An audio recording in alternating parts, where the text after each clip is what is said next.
అక్కినేని నాగార్జున గారు నాగచైతన్య విషయంలో చాలా బాధపడుతున్నట్టు ఒక ఎమోషనల్ పోస్ట్ అయితే చేశారు. అయితే నాగచైతన్య అలాగే సాయి పల్లవి కలిసి నటించిన తండేల్ మూవీ ఈ ఫిబ్రవరి 7న రిలీజ్ అయింది.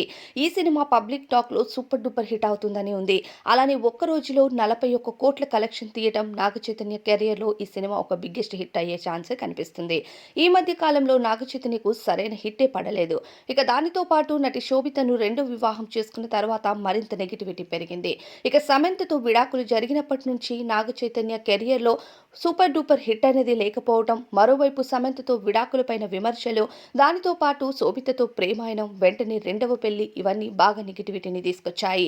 ఎవరు ఎంత నెగటివిటీ చేసినా నాగార్జున గారు మాత్రం తన కొడుకు భవిష్యత్తు కోసం అండగా నిలబడ్డారనే చెప్పాలి. కష్టాలొస్తే పారిపోవడం కాదు, దాన్ని ఎలా ఎదుర్కోవాలో తెలియాలంటూ ఎంకరేజ్ చేశారట. ఇక ఈరోజు ఒక ఎమోషనల్ పోస్ట్ చేస్తూ proud of you my son, నేను నీ కష్టాలు ఛాలెంజెస్ అన్నిటినీ చూశాను. నిజంగా చాలా హ్యాపీగా ఉంది. ఇలానే నువ్వు లైఫ్‌లో సక్సెస్ అవుతూ ముందుకు వెళ్ళాలి. ఈ సక్సెస్ అన్నది మా ఒక్కరిదే కాదు, మమ్మల్ని ఒక కుటుంబంలా ఆదరిస్తున్న ప్రతి అభిమానిది అంటూ నాగార్జున గారు ఎమోషనల్‌గా పోస్ట్ చేశారు. మరి దీనిపై మీ అభిప్రాయం కామెంట్స్‌లో చెప్పండి.